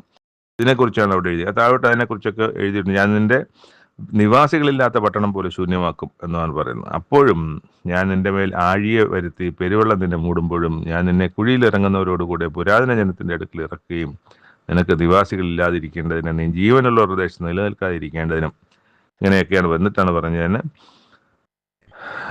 പിന്നെ നിന്നെ അന്വേഷിച്ചാലും ഒരിക്കലും കണ്ടെത്താത്ത വിധം നീ ഇല്ലാതായി പോകും. അപ്പോൾ സോറിൻ്റെ നാശത്തെക്കുറിച്ചാണ്, സമ്പൂർണ്ണമായ നാശത്തെക്കുറിച്ചാണ് അവർ പറയുന്നത്. ആ സോർ എന്ന നിലയിൽ ആ രാജ്യം പിന്നെ നിലനിന്നില്ല എന്നുള്ളതാണ്. അപ്പോൾ ഇന്ന് സോറെന്ന ദേശമൊക്കെ അവിടെ ഉണ്ട്. പക്ഷെ ആ സോറിൻ്റെ ആ രാജഘടനയോ ആ സോറെന്ന ആ രാജ്യം നിലനിൽക്കുന്ന പോലെയോ ഇസ്രായേൽ കഴിഞ്ഞ 2000 വർഷം ഇല്ലാതിരുന്നത് പോലെ അവർ ഇന്നില്ല എന്ന് തന്നെയാണ്. അപ്പോൾ 26-ാം അധ്യായത്തിൽ അങ്ങനെയാണ്. പക്ഷേ 27-ഉം 28-ഉം അധ്യായങ്ങൾ ഈ സോറിനെ കുറിച്ച് തന്നെയാണ് പറയുന്നത്. അപ്പോൾ ചുരുക്കവാക്കുകൾ കൊണ്ടല്ല, 3 അധ്യായങ്ങൾ കൊണ്ട് സോറിനെ കുറിച്ച്. സോറ് ദൈവത്താൽ അനുഗ്രഹിക്കപ്പെട്ടൊരു സ്ഥലമായിരുന്നു. ദാവീദുമായിട്ട് ദൈവജനവുമായിട്ടും ദൈവജനത്തിൻ്റെ രാജാവുമായിട്ട് സൗഹൃദം ഉണ്ടായിരുന്ന സ്ഥലമായിരുന്നു. ഇതൊക്കെയും അവർക്ക് ഒരു അഡ്വാൻറ്റേജ് ആയിരുന്നു. അപ്പം അവിടെ നിന്ന് അവർ ദൈവത്തെയും ദൈവജനത്തെയും ഒക്കെ എതിർക്കുക വഴി അവരിന്നായിരിക്കുന്ന ഒരു നാശത്തിൻ്റെ അവസ്ഥയെക്കുറിച്ചാണ്. അത് 27-ാം അധ്യായത്തിലുള്ളവരുടെ വിശദമായി 26-ാം അധ്യായം, ഇന്ന് നമ്മൾ വായിച്ച 26-ാം അധ്യായം പോലെയല്ല 27, അത് വളരെ വിശദമായി എങ്ങനെയാണ് അവരുടെ മഹത്വം, എങ്ങനെയാണ് അവരാരൊക്കെ ആയിട്ടാണ് അവരുടെ കച്ചവട ബന്ധങ്ങൾ ഉണ്ടായിരുന്നത്, ഇതെല്ലാം വളരെ വിശദമായിട്ട് എഴുതിയിട്ടുണ്ട്. അതുപോലെ തന്നെ 28-ാം അധ്യായവും സോർ പ്രഭുവിനോട് പറയേണ്ടതെന്ന് പറഞ്ഞിട്ട് അവിടെയും നമ്മൾ വായിക്കുന്നുണ്ട്. 28-ാം അധ്യായം കൂടെയാണ് ഈ 3 അധ്യായം സോറിനെ കുറിച്ച് പറയുന്നത്. ഇന്ന് നമ്മൾ വായിച്ച എസ്കേൽ പ്രവചനം 26-ാം അധ്യായം ഈ പറഞ്ഞ സോറിനെ കുറിച്ചുള്ളത് ഇവിടെ അവസാനിക്കുന്നു. ലൂക്കോസ് എഴുതിയ സുവിശേഷം 23-ാം അധ്യായം 3-ാമത്തെ വായനാഭാഗം. അവർക്ക് മഹാപുരോഹിതന്മാർക്കോ ഒന്നും, അല്ലെങ്കിൽ മുമ്പൊക്കെ ആണെങ്കിൽ മഹാപുരോഹിതന്മാർക്ക് കൊല്ലാനുള്ള അധികാരമുണ്ട്. പക്ഷെ ഇന്ന് ആ അധികാരം അവർക്ക് നഷ്ടപ്പെട്ടു. കാരണം ഇന്ന് ഭരിക്കുന്നത് കൈസറുടെ നേതൃത്വത്തിലുള്ള ഭരണമാണ്. കൈസർ ചക്രവർത്തിയായിരിക്കുന്ന ഭരണമാണ്. അതുകൊണ്ട് തന്നെ യഹൂദാദേശത്തിൻ്റെ അധിപനായ അല്ലെങ്കിൽ രാജാവായ പീലാത്തോസിന് മാത്രമേ കൊല്ലുവാനുള്ള കൽപ്പന പുറപ്പെടുവിക്കാൻ അധികാരമുള്ളൂ. അതുകൊണ്ട് അവർ എല്ലാവരും കൂടെ യേശുക്രിസ്തുവിനെ കൈസറുടെ അടുത്ത് കൊണ്ടുപോയി. അവിടെ ചെന്ന് അവരോട് യേശുക്രിസ്തുവിനെ കുറിച്ചുള്ള കുറ്റം പറഞ്ഞു തുടങ്ങി. ഇവൻ ഞങ്ങളുടെ ജാതിയെ മറിച്ച് കളയുകയും അവൻ ക്രിസ്തു എന്ന രാജാവാകുന്നു എന്ന് പറഞ്ഞുകൊണ്ട് കൈസർക്ക് കരം കൊടുക്കുന്ന വിരോധിക്കുകയും ചെയ്യുന്നതായി ഞങ്ങൾ കണ്ടു എന്ന് പറഞ്ഞു. പീലാത്തോസ് യേശുവിനോട് ചോദിച്ചു, നീ യഹൂദന്മാരുടെ രാജാവ് എന്ന് ചോദിച്ചു. ഞാനാകുന്നു എന്ന് അവനോട് ഉത്തരം പറഞ്ഞു. പീലാത്തോസ് പറഞ്ഞു, മഹാപുരോഹിതന്മാരോടും പുരുഷാരത്തോടും പറഞ്ഞു, ഈ മനുഷ്യന് ഞാനൊരു കുറ്റവും കാണുന്നില്ല. അപ്പോൾ അവരടുത്ത കുറ്റം പറഞ്ഞു, അവൻ ഗലീലയിൽ തുടങ്ങി യഹൂദയിലെങ്ങും ഇവിടത്തോളവും പഠിപ്പിച്ച് ജനത്തെ കലഹിപ്പിക്കുന്നു എന്ന് നിഷ്കർഷിച്ച് പറഞ്ഞു. ഇത് കേട്ടപ്പോഴാണ്, ഇവൻ ഗലീലക്കാരനാണോ? അപ്പം ഗലീല അല്ലല്ലോ, ഇത് യഹൂദ ദേശമല്ലേ. അപ്പോൾ ഗലീലയിലെ രാജാവ് വേറെയാണ്, ഗലീല. അപ്പോൾ അവിടുത്തെ രാജാവ് അല്ലെങ്കിൽ അധികാരി ഹെരോദാവ്. അപ്പോൾ ഹെരോദാവിൻ്റെ അടുക്കലേക്ക് അയച്ചു. ഹെരോദാവ് യേശുവിനെ കണ്ടിട്ട് വലിയ സന്തോഷമൊക്കെ ആയി. യേശുവിനെ കാണാൻ ആഗ്രഹിച്ചിരുന്നു. അങ്ങനെ ആഗ്രഹിച്ചിരുന്നു പറയുന്നത് വിശ്വാസം കൊണ്ടോ അല്ലെങ്കിൽ അനുഗ്രഹം കൊണ്ടോ സൗഹൃദം പ്രാപിക്കാനോ ഒന്നുമല്ല. എന്തെങ്കിലും അടയാളം ചെയ്യുന്നത് കാണാമെന്ന് മാത്രമായിരുന്നു അയാളുടെ ആഗ്രഹം. കുറേ കാര്യങ്ങളൊക്കെ ചോദിച്ചു അയാളും. യേശു അവനോട് ഉത്തരവൊന്നും പറഞ്ഞില്ല. എന്നിട്ട് അവിടെയും ഈ മഹാപുരോഹിതന്മാരും ശാസ്ത്രിമാരും കഠിനമായി യേശുക്രിസ്തുവിനെ കുറ്റം ചുമത്തിക്കുന്നു. നേരത്തെ പിലാത്തോസിന് മുമ്പിൽ കുറ്റം ചുമത്തിയതുപോലെ ഹെരോദാവിൻ്റെ മുമ്പിലും കുറ്റങ്ങളൊക്കെ ചുമത്തുന്നുണ്ട്. പക്ഷേ ഹെരോദാവിനും അതിൽ വലിയ കുറ്റമൊന്നും ഉണ്ടാക്കിയതായിട്ട് തോന്നിയില്ല. ഹെരോദാവ് തൻ്റെ പടയാളികളുമായി അവനെ പരിഹസിച്ചിട്ട് നിസ്സാരനായ ഒരുത്തൻ തരത്തിൽ അവനെ കളിയാക്കി പരിഹസിച്ചു. എന്നിട്ട് ഒരു വെളുത്ത വസ്ത്രമൊക്കെ ധരിപ്പിച്ച് പീലാത്തോസിൻ്റെ അടുക്കൽ മടക്കി അയച്ചു. മുമ്പ് പീലാത്തോസും ഹെരോദാവും തമ്മിലുള്ള ഒരു ഇഷ്ടമില്ലായ്മ അല്ലെങ്കിൽ ഒരു പക അല്ലെങ്കിൽ വിദ്വേഷം അല്ലെങ്കിൽ ഒരു പിണക്കം തീരുവാൻ ഇത് കാരണമായി. അപ്പം ഗലീലക്കാരനായ യേശുവിനെ ഗലീലക്കാരൻ്റെ അടുക്കലേക്ക് അയച്ചപ്പോൾ അവൻ എന്നെ മാനിക്കുന്നു എന്നുള്ളത് ചിന്ത ഹെരോദാവിൻ്റെ മനസ്സിൽ വരികയും അങ്ങനെ ഹെരോദാവിന് പീലാത്തോസിനുണ്ടാകുന്ന ദേഷ്യം മാറി. പീലാത്തോസിൻ്റെ അടുക്കിലേക്ക് തിരികെ അയക്കുകയാണ്. എനിക്ക് നീ തന്നെ നോക്കിക്കൊള്ളുക എന്ന് പറഞ്ഞിട്ട് അങ്ങനെ ഒരു ഔദാര്യം കാണിക്കുന്ന വഴി അങ്ങനെ പീലാത്തോസിനും അത് പ്രസാദകരമായി. അവർ തമ്മിൽ സ്നേഹിതന്മാരായി തീർന്നു എന്നാണ് നമ്മൾ വായിക്കുന്നത്. വീണ്ടും പീലാത്തോസിന് മുമ്പിലെത്തി. പീലാത്തോസ് മഹാപുരോഹിതന്മാരെയും പ്രമാണികളെയും ജനത്തെയും വിളിച്ചുകൂട്ടി, ഈ മനുഷ്യൻ ജനത്തെ മത്സരിപ്പിക്കുന്നു എന്ന് പറഞ്ഞ് നിങ്ങൾ എൻ്റെ അടുക്കൽ കൊണ്ടുവന്നുവല്ലോ. ഞാനോ നിങ്ങളുടെ മുമ്പായി വിസ്തരിച്ചിട്ടും നിങ്ങൾ ചുമത്തിയ കുറ്റമൊന്നും ഞാൻ ഇവനിൽ കണ്ടില്ല. ഹെരോദാവിൻ്റെ അടുക്കൽ ഞാൻ അയച്ചിട്ടും ഹെരോദാവും അവനിലൊരു കുറ്റവും കണ്ടില്ല. അവൻ തിരിച്ച് മടക്കി അയച്ചിരിക്കുകയാണ്. ഇവൻ മരണയോഗ്യതമായി ഒന്നും പ്രവർത്തിച്ചിട്ടില്ല, സ്പഷ്ടം. അതുകൊണ്ട് ഞാൻ അവനെ അടുപ്പിച്ചിട്ട് അടി കൊടുത്ത് വിട്ടയക്കാം. അപ്പോൾ അവിടെ ബറാബാസ് എന്ന് പറഞ്ഞ ഒരുവൻ ജനത്തിന് കലഹവും വലിയ പ്രശ്നവും കൊലയും ഒക്കെ ഉണ്ടാക്കിയിട്ട് തടവിലായ ഒരുത്തനുണ്ടായിരുന്നു. ഈ മഹാപുരോഹിതന്മാരും ഒക്കെ ജനത്തോട് സമ്മതിപ്പിച്ച് വെച്ചിരുന്നു, നിങ്ങൾ യേശുവിനെ ക്രൂശിക്കുവാനും ബർന്നബാസിനെ വിട്ടയക്കാൻ വേണ്ടിയും പറയണമെന്ന്. അപ്പം അവിടെ ഇവരെ നീക്കിക്കളക, ബറബാസിനെ വിട്ടുതരിക എന്ന് പറയുന്നുണ്ട് ജനം. ഉത്സവം തോറും ഒരുത്തിനെ വിട്ടുകൊടുക്കുന്ന, അതായത് ഒരാളെ മോചിപ്പിക്കുന്ന ഒരു പതിവ് അന്ന് ഉണ്ടായിരുന്നു. ഒരു വർഷത്തിൽ ഉത്സവത്തിൽ ഒരു തടവ് പുള്ളിയെ ഫ്രീ ആക്കി വിട്ടയക്കും. അപ്പം അവിടെ ഇവർക്ക് ആവശ്യമായ ഒരുത്തനായിരിക്കാം ഇങ്ങനെയുള്ള ഒരുവൻ. അവർക്ക് ആവശ്യമായ, ഈ അധികാരവർഗത്തിന് ആവശ്യമായ ഒരുവനാണ്. അല്ലെങ്കിൽ നല്ലവനും നീതിമാനും തടവ് പുള്ളിയായിരിക്കുമ്പോഴും സൗമ്യനായിരുന്ന മര്യാദക്കാരനായ ഒരുത്തനെയല്ലേ വിട്ടയക്കേണ്ടത്. ബറബാസിനെ പോലെ ഒരുത്തനെ അല്ലല്ലോ. അപ്പം അതവർക്ക് അങ്ങനെ ഒരുവനെ ആവശ്യമാണ്. അപ്പം പീലാത്തോസ് യേശുവിനെ വിടുവിപ്പനെ ഇച്ഛിച്ചാണ്ട് പിന്നെ അവരോട് ചോദിക്കുകയാണ്, ഇവനിൽ ഞാനൊരു തെറ്റും കാണുന്നില്ല എന്നൊക്കെ പറയുമ്പോൾ അവർ അവനെ ക്രൂശിക്കുക എന്ന് മാത്രം നിലവിളിച്ചുകൊണ്ടിരുന്നു. മൂന്നാമതും ചോദിച്ചു, മരണയോഗ്യമായത് ഞാനൊന്നും അവനെ കണ്ടില്ല എന്ന് പറയുമ്പോഴും അവനെ ക്രൂശിക്കേണ്ടതിന് ഉറക്കെ മുട്ടിച്ച് വിളിച്ചുകൊണ്ടിരുന്നു. അത് അവരുടെ നിലവിളി പോലെ അത് ഫലിച്ചു. അവരെ ക്രിസ്തുവിനെ അവരെ ഏൽപ്പിച്ചു, നിങ്ങൾക്ക് ഇഷ്ടമുള്ളതുപോലെ ചെയ്യാൻ പറഞ്ഞു. പോയ വഴി അവനെ അടിയെ കൊടുത്താണ് കൊണ്ടുവന്ന് ക്രൂശെടുത്ത് കഴുത്തിൽ വെക്കുന്നുണ്ട്. ഭാരമുള്ള തടി അത് ചുമന്നുകൊണ്ട് പോകുന്ന വഴി ആണ് പോകുന്നത്. ഈ പോകുന്ന വഴിയിൽ അതിനിടയ്ക്ക് ശീമോനെ കൊണ്ട് ക്രൂശ് ചുമപ്പിക്കുന്ന ഒരു സംഭവം നടക്കുന്നുണ്ട്. എന്നാൽ താഴോട്ട് പോകുമ്പോൾ ഇവിടെ അലമുറയിട്ട് കരയുന്ന സ്ത്രീകളെയും ജനസമൂഹത്തെ കാണുന്നുണ്ട്. ഈ കഷ്ടം അനുഭവിക്കുന്ന ക്രിസ്തുവിനെ അവരെ സംബന്ധിച്ചിടത്തോളം അപ്രതീക്ഷിതമായി ഒക്കെയും ക്രിസ്തുവിന് വന്നു ചേരുന്നൊരു സംഭവമായിട്ടാണ് അവരതിനെ കാണുന്നത്. അവിടെ ക്രിസ്തു മറുപടി പറയുന്നുണ്ട്, എന്നെ ചൊല്ലി യെരൂശലേം പുത്രിമാരെ എന്നെ ചൊല്ലിക്കരയേണ്ട, നിങ്ങളെയും നിങ്ങളുടെ മക്കളെയും ചൊല്ലിക്കരയുക. അതിൻ്റെ കാരണം എന്നെ ചൊല്ലിക്കരയണ്ട, എനിക്ക് സംഭവിക്കാനുള്ളതേ സംഭവിച്ചിട്ടുള്ളൂ. ഇങ്ങനെയൊക്കെ സംഭവിക്കേണ്ടതാണ്. എനിക്ക് സംഭവിക്കുന്നതുകൊണ്ട് എനിക്ക് ദോഷമൊന്നും വരികയില്ല. എൻ്റെ കാര്യം കൃത്യമാണ്. എൻ്റെ കാര്യം അത് പെർഫെക്റ്റാണ്. എന്നെ സംബന്ധിച്ച് കരയേണ്ട കാര്യമില്ല. നിങ്ങളുടെ മക്കളെയും നിങ്ങളുടെ മക്കളെയും ചൊല്ലി കരയുക എന്ന് പറഞ്ഞാൽ നിങ്ങളെയും നിങ്ങളുടെ മക്കളുടെ രക്ഷയെ സംബന്ധിച്ച്, നിങ്ങളുടെ ഭാവിയെ സംബന്ധിച്ച് നിങ്ങൾ കരയുക. അതിന് വേണ്ട ക്രമീകരണങ്ങൾ നിങ്ങളുടെ ജീവിതത്തിൽ വരുത്തുക എന്നാണ്. എന്നിട്ട് മുമ്പോട്ട് പോകുമ്പം ദുഷ്പ്രവർത്തിക്കാരായ വേറെ 2 പേരെയും ക്രിസ്തുവിനോട് കൊല്ലേണ്ടതിന് കൊണ്ടുപോകുന്നുണ്ട്. ക്രൂശിച്ചു. യേശു ക്രിസ്തുവിനെ ക്രൂശിച്ചു. ഇടത്തും വലത്തുമായിട്ട് മറ്റു കള്ളന്മാരെ ക്രൂശിച്ചു.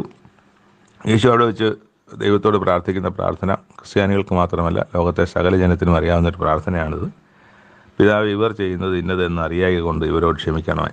മറ്റ് ജാതികൾക്കും ഒക്കെ അറിയാവുന്ന, മറ്റ് രാജ്യക്കാർക്കൊക്കെ അറിയാവുന്നൊരു വാക്യമാണ്. പിതാവ്, ഇവർ ചെയ്യുന്നത് ഇന്നത് എന്ന് അറിയായ കൊണ്ട് ഇവരോട് ക്ഷമിക്കും. അപ്പോൾ യേശുവിനെ ഉപദ്രവിച്ചവരെ, യേശുവിനെ തല്ലിയവരെ, യേശുവിനെ ക്രൂശിൽ തറച്ചവരെ, കൊല്ലാൻ ശ്രമിച്ചവരെ എല്ലാവരെയും ഓർത്ത് ക്രിസ്തു പ്രാർത്ഥിക്കുകയാണ്. ഇവർ ചെയ്യുന്നതെന്ന് ഇവർ അറിയാതെ ചെയ്യുകയാണ്. ഇവർ യഥാർത്ഥത്തിൽ അറിയുന്നില്ല. കൊല്ലുന്നത് കുറ്റമാണെന്ന് അറിയാമല്ലോ, എന്നിട്ടും കൊല്ലുകയില്ലേ. പക്ഷേ കൊല്ലുന്നതിൻ്റെ പിന്നിലുള്ള കാരണം അവരെ സംബന്ധിച്ചിടത്തോളം അവർ നീതിയായത് ചെയ്യുന്നു എന്ന ബോധ്യത്തിലാണ് അവർ ചെയ്യുന്നത്. ഒരിക്കലും യേശു നല്ലവനായോ യേശുവിനെ ഞങ്ങൾ ക്രൂശിക്കുകയാണ് എന്നുള്ള ചിന്തയിലല്ല. യേശു ചെയ്തത് ദൈവവിരുദ്ധമായ കാര്യമാണ്. ദൈവത്തെ തന്നോട് സമനാക്കുകയാണ്. ശബത്ത് ലംഘിച്ചവനാണ്. ഇങ്ങനെയുള്ളവനെ എന്ത് ചെയ്യണമെന്നുള്ളത് മോശയുടെ ന്യായപ്രമാണത്തിൽ എഴുതിയിരിക്കുന്ന അതേ അവർ ചെയ്തിട്ടുള്ളൂ. അതുകൊണ്ടാണ് അവരറിയാതെ ചെയ്യുന്ന ഇതിനെ അവരെ ക്ഷമിക്കണമെന്ന് പറയുന്നത്. പിന്നെ ക്രൂശിൽ തറച്ച 2 പേർ തമ്മിലുള്ള സംഭാഷണമാണ്. ഒരുത്തൻ പറയുകയാണ്, ഓ നീ ക്രിസ്തു അല്ലേ, നിന്നെ തന്നെ രക്ഷിച്ച് ഞങ്ങളെയും രക്ഷിക്കുക എന്ന് പറയുന്നു. മറ്റവൻ അവനെ സാക്ഷി, നമ്മൾ സമശിക്ഷാവിധിയിലായിട്ടും നീ ദൈവത്തെ ഭയപ്പെടുന്നില്ലല്ലോ, നാമോ ന്യായമായിട്ടാണ് ശിക്ഷ അനുഭവിക്കുന്നത്. ഇവന് ക്രിസ്തു ആണെങ്കിലും അവന് അന്യായമായിട്ടാണ് ശിക്ഷ അനുഭവിക്കുന്നത് എന്ന് പറയുന്നതാണ്. അതിൽ ഒരുത്തൻ പ്രാർത്ഥിക്കുന്നുണ്ട്, നീ രാജ്യത്വം പ്രാപിച്ച് വരുമ്പോൾ എന്നെ ഓർത്ത് കൊള്ളണമെന്ന്. അപ്പോൾ ക്രിസ്തു അത് അവന് ഉറപ്പ് വരുത്തുന്നുമുണ്ട്. ഒരുവന്, മറ്റവനല്ല, ആ മനസാന്തരമുള്ള അല്ലെങ്കിൽ ആ യഥാർത്ഥ കാര്യം പറഞ്ഞ ആ ക്രിസ്തുവിനോട് പ്രാർത്ഥിച്ച് അവൻ്റെ രാജ്യത്വം പ്രാപിച്ചു വരുമ്പോൾ എന്നെ ഓർത്തു കൊള്ളണമെന്നുള്ള ആ പ്രാർത്ഥന അവന് ഉറപ്പും ക്രിസ്തുവോടെ കൊടുക്കുന്നുണ്ട്. അപ്പോൾ ഇവിടെ ക്രിസ്തുവിൻ്റെ മരണത്തിലേക്ക് വരികയാണ്. 6 മണി നേരമായപ്പോൾ സൂര്യൻ ഇരുണ്ട് പോയിട്ട് 9 മണി വരെ ദേശത്തെല്ലാം അന്ധകാരമുണ്ടായി. എപ്പോഴാണ്? യേശു മരിക്കുമ്പോഴാണ്. യേശു അത്യുച്ചത്തിൽ, പിതാവെ, ഞാൻ എൻ്റെ ആത്മാവിനെ തൃക്കൈയിൽ ഏൽപ്പിക്കുന്നു എന്ന് നിലവിളിച്ച് പറഞ്ഞ് പ്രാണനെ വിട്ടു. അപ്പോൾ ഇത് നടക്കുമ്പോഴാണ് മന്ദിരത്തിൻ്റെ തിരശ്ശീല നടുവേ ചീന്തി പോകുന്നതും ദേശത്തെല്ലാം അന്ധകാരം ഉണ്ടാകുകയൊക്കെയും ചെയ്യുന്നത്. ഇവിടെ പറയുന്ന സമയം നോക്കണം, ഏകദേശം 6 മണി നേരമായപ്പോൾ എന്നാണ്. ഈ 6 മണി എന്ന് പറയുമ്പോൾ നമ്മുടെ 6 മണിയല്ല, ഉച്ചയ്ക്ക് 12 മണിയാണ് ആ 6 മണി. അന്നത്തെ കാലത്ത് ഒരു പകലും പിന്നെ ഒരു രാത്രിയും ചേരുന്നതാണ് ഒരു ദിവസം. നമ്മളങ്ങനെയല്ല, നമ്മൾ അർദ്ധരാത്രി തുടങ്ങി ആ രാത്രിയുടെ പകുതിയും ഒരു മുഴുവൻ പകലും പിന്നെ രാത്രിയുടെ പകുതിയും ചേർന്നിട്ടാണ് നമ്മളൊരു ദിവസത്തെ കണക്കാക്കുന്നത്.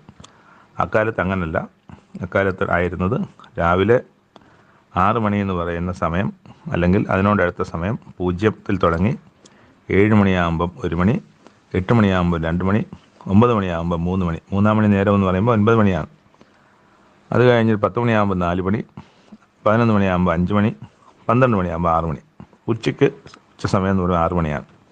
അപ്പോൾ 6-ാം മണി നേരത്ത് ഇരുട്ടായി എന്ന് പറഞ്ഞാൽ 9-ാം മണി വരെ ഇരുട്ടുണ്ടായെന്ന് പറഞ്ഞാൽ നമ്മുടെ ഇന്നത്തെ കാലത്ത് ഉച്ചയ്ക്ക് 12 മണി മുതൽ വൈകുന്നേരം 3 മണി വരെ ഏറ്റവും സൂര്യൻ പ്രകാശിച്ച് നിൽക്കുന്ന ഒരു ദിവസത്തിൻ്റെ ഏറ്റവും ഉച്ചത്തിൽ പ്രകാശിച്ച് നിൽക്കുന്ന ഒരു സമയത്താണ് അവിടെ അന്ന് ഇരുട്ടുണ്ടായത്. അങ്ങ് ഇരുട്ടുണ്ടാകുന്നു, ദൈവത്തിൻ്റെ മന്ദിരത്തിൻ്റെ തിരശ്ശീല നടുവിൽ ചീന്തിപ്പോകുന്നു, കല്ലറകൾ പിളർന്നു വരുന്നു, അങ്ങനെയുള്ള പല കാര്യങ്ങളും അവിടെ സംഭവിക്കുകയാണ്. പിന്നെ ഭൂകമ്പം ഉണ്ടാകുന്നു. ഇതൊക്കെയും സംഭവിക്കുന്നുണ്ട്. മത്തായിയുടെ സുവിശേഷത്തിൽ അതേക്കുറിച്ചൊക്കെ വിശദമായിട്ട് എഴുതിയിട്ടുണ്ട്. അപ്പോൾ ഇതൊക്കെയും കണ്ടിട്ട് ശതാധിപൻ എന്ന് പറയുന്നത് റോമാ പടയാളികളുടെ കൂട്ടത്തിലുള്ള 100 പേർക്ക് അധിപനായ ശതാധിപൻ പറയുന്നുണ്ട്, ഈ മനുഷ്യൻ വാസ്തവമായി നീതിമാനായിരുന്നു എന്നൊരു സാക്ഷ്യം അവിടെ പറഞ്ഞ് ദൈവത്തെ മഹത്വപ്പെടുത്തുന്നതാണ് നമ്മൾ കാണുന്നത്. അത് ശതാധിപൻ തന്നെ പറയുകയാണ്. അവിടുന്ന് അരിമത്ഥ്യ ദേശത്തൊരു ക്രിസ്തുവിൻ്റെ ഇതിൽ തന്നെ ഒരു മന്ത്രി, ഇവരുടെ കൂട്ടത്തിൽ തന്നെയുള്ള ഒരു മന്ത്രി, ആ മന്ത്രി പക്ഷേ യേശുവിൻ്റെ ശിഷ്യനായിരുന്നു, യേശുവിൻ്റെ ഒരു ഭക്തനായിരുന്നു, അല്ലെങ്കിൽ യേശുവിൻ്റെ അനുയായിയായിരുന്നു. അവന് അവരുടെ ആലോചനയ്ക്കും പ്രവൃത്തിക്കും അനുകൂലമല്ലായിരുന്നു. ഈ യോസഫ്, അരിമത്ഥ്യക്കാരനെ യോസഫ് എന്ന് പീലാത്തോസിനോട് ചോദിച്ചു, യേശുവിൻ്റെ ശരീരം ചോദിച്ചു. അത് അവൻ അനുവദിച്ചു. അത് ഇറക്കി ഒരു ശീലയിൽ പൊതിഞ്ഞ് പാറയിൽ ആരെയും ഒരിക്കലും ഇതിനു മുമ്പ് വെച്ചിട്ടില്ലാത്ത കല്ലറയിൽ വെച്ചു. അന്ന് ഒരുക്കുന്ന ആളായിരുന്നു. ശബത്തും ആരംഭിച്ചു. ഗലീലയിൽ നിന്ന് അവനോട് കൂടെ പോന്ന സ്ത്രീകളും പിന്നാലെ ചെന്ന് കല്ലറയും ശരീരം വെച്ച സ്ഥലവും കണ്ടിട്ട് മടങ്ങിപ്പോയി. സുഗന്ധവർഗവും പരിമള തൈലവും ഒക്കെ ഒരുക്കി കൽപ്പന അനുസരിച്ച് ശബത്തിൽ സ്വസ്ഥമായിരുന്നു. എന്നിട്ട് ആ ശബത്ത് ആകുമ്പോൾ സ്വസ്ഥമായിരിക്കേണ്ടത് കൊണ്ട് സ്വസ്ഥമായിരുന്നിട്ട് ശബത്തൊക്കെ കഴിഞ്ഞിട്ട് ഈ പരിമള തൈലം കൊണ്ട് യേശുവിൻ്റെ ശരീരം മൂടണം, ശരീരം കവർ ചെയ്യണം എന്നൊക്കെ വിചാരിച്ചിട്ടാണ് അവരത് ചെയ്യുന്നത്. അപ്പം അങ്ങനെ യേശുവിൻ്റെ മരണവും സംഭവിച്ചു. യേശുവിൻ്റെ മരണത്തിന് ശേഷം അവരൊക്കെയും കല്ലറ എവിടെ വെച്ചിരിക്കുന്നത് കാണുന്നു. വളരെ വ്യസനത്തോടും സങ്കടത്തോടും ഹൃദയം തകർന്നുമാണ് യേശുവിനെ സ്നേഹിച്ച ഒരു കൂട്ടം ആ ദിവസങ്ങളിലൊക്കെ ആയിരുന്നത്. അവർക്കൊരു ഒന്നും ചെയ്യാൻ കഴിയുന്ന നിസ്സഹായരായിരുന്നൊരവസ്ഥ. അവർക്ക് ക്രിസ്തുവിൻ്റെ പുറകെ പോയി ഇത് കാണുകയല്ലാതെ ആ പടയാളികളെയോ അല്ലെങ്കിൽ അധികാരത്തെക്കാൾ ഉപരി അവർ പേടിച്ചിരുന്നത് ഈ പുരോഹിത വർഗത്തെയാണ്. ഇസ്രായേലിൽ അല്ലെങ്കിൽ യഹൂദന്മാരുടെ പുരോഹിത വർഗത്തെ, പീലാത്തോസിനേക്കാൾ അധികം. അപ്പം അല്ലെങ്കിൽ സഭയിൽ നിന്ന് ഭ്രഷ്ടാവും, സമൂഹത്തിൽ നിന്ന് ഭ്രഷ്ടാവും. അതൊക്കെയും അവരെ സംബന്ധിച്ചിടത്തോളം വലിയ അപകടമുള്ള മേഖലകളാണ്. അവർക്കതിനെക്കുറിച്ച് ചിന്തിക്കാനൊക്കുന്നില്ല. അതുകൊണ്ട് നിസ്സഹായരായി കൂടെ പോയ ക്രിസ്തുവിനെ സ്നേഹിച്ചിരുന്ന, ക്രിസ്തുവിൻ്റെ വ്യഥകളെല്ലാം കണ്ട് നെഞ്ച് കലങ്ങിയ ഒരു വലിയ കൂട്ടം അവിടെ ഉണ്ടായിരുന്നു എന്നുള്ളത് സത്യം തന്നെയാണ്. പക്ഷെ അവർക്കൊന്നും ചെയ്യാൻ കഴിഞ്ഞില്ല. ഇന്ന് യേശുവിനെ മരിച്ചു അടക്കപ്പെട്ട ഒരവസ്ഥയിലാണ് നമ്മൾ കാണുന്നത്. നമുക്കിനി ബാക്കി കാര്യങ്ങൾ നാളെ നമുക്ക് നോക്കാം. ദൈവം സഹായിക്കട്ടെ. ഈ ഒരു നല്ല ദിവസത്തിനായി ദൈവത്തെ നമുക്ക് സ്തുതിക്കാം. വചനം വായിക്കാനും അത് ധ്യാനിക്കാനും ഒക്കെ ഭാഗ്യം ലഭിക്കുക എന്നുള്ളത് വലിയൊരു കാര്യം തന്നെയാണ്. നമ്മളെ യോഗ്യരല്ലെങ്കിലും ദൈവം നമ്മളെ അതിനെ യോഗ്യരാക്കിയല്ലോ. ദൈവം നമുക്ക് തന്നല്ലോ. ദൈവം നോക്കിയാൽ നമുക്ക് തന്നെ നമ്മളെ നോക്കിയാൽ നമുക്കൊരു കൊള്ളാം എന്ന് പറയാനുള്ള കാര്യങ്ങളൊന്നും നമുക്ക് കാണത്തില്ല. നമ്മൾ ശരിയായി വിചിന്തനം ചെയ്താൽ നമ്മൾ തെറ്റുകാരായി, കുറ്റക്കാരായി, ദോഷമുള്ളവരായി, പാപികളായി തന്നെയാണ് നമ്മൾ നിൽക്കുന്നത്. അങ്ങനെയുള്ള നമുക്ക് ദൈവം തന്നൊരു ഭാഗ്യമാണ്. അങ്ങനെയുള്ളവരെ നീതിമാന്മാരാക്കുന്ന ഒരു പ്രോസസ്സാണ് യേശുക്രിസ്തുവിലെ ദൈവത്തിൻ്റെ മുമ്പിൽ നടക്കുന്നത്. നമ്മൾ മനസ്സിലാക്കണം, വിശ്വസിക്കണം. നമ്മുടെ യോഗ്യത കൊണ്ടല്ല, നമ്മുടെ യോഗ്യത കൊണ്ട് ആരും ദൈവസന്നിധിയിൽ നിൽക്കുകയില്ല. എന്നാൽ നമ്മൾ വിശ്വസിച്ചു എന്ന ഒറ്റ കാര്യം കൊണ്ട് മാത്രം യോഗ്യന്മാരാകുന്ന ഒരവസ്ഥയിലാണ് നമ്മൾ നിൽക്കുന്നത്. നന്ദിയല്ലാതെ എന്ത് പറയും? ഇത് ദൈവം നമുക്ക് സാധ്യമാക്കി തന്നാൽ നമ്മൾ സാധ്യമാക്കിയതോ നമ്മുടെ കഴിവോ അല്ല. അതുകൊണ്ട് ദൈവത്തെ നമുക്ക് എപ്പോഴും സ്തുതിക്കാം. ഈസ്റ്ററും ദുഃഖവെള്ളിയും ഒക്കെ വർഷത്തിൽ ഒരിക്കൽ സംഭവിക്കുന്നതല്ല. അത് ഒരിക്കൽ മാത്രം സംഭവിക്കുകയും നമ്മൾ ക്രിസ്തുവിലൂടെ വീണ്ടെടുക്കപ്പെട്ടവരാണ് എന്നുള്ള ബോധ്യത്തിൽ ആ ക്രിസ്തുവിൻ്റെ മരണം നമ്മുടെ ശരീരത്തിൽ വഹിക്കുകയും ഉയർത്തെഴുന്നേൽക്കപ്പെട്ട യേശുവിനെ ഹൃദയത്തിൽ ധ്യാനിച്ച് യേശുക്രിസ്തുവിൻ്റെ ഉയിർപ്പിൽ പുതുക്കം പ്രാപിച്ച് എന്നും ക്രിസ്തുവിൻ്റെ പുനരുത്ഥാനത്തിൽ നടക്കേണ്ടവരാണ് നമ്മൾ. നമുക്കെപ്പോഴും അതുണ്ട്. യേശുക്രിസ്തുവിൻ്റെ മരണവും നമ്മളിലുണ്ട്, അതുപോലെ തന്നെ യേശുക്രിസ്തുവിൻ്റെ ഉയർപ്പും നമ്മളിലുണ്ട്.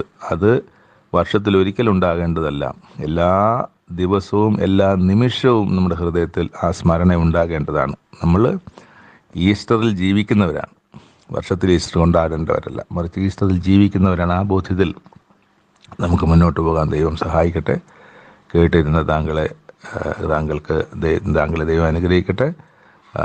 കേട്ടിരുന്നതിന് നന്ദിയും ഈ സമയം പ്രകാശിക്കുന്നു. നന്ദി.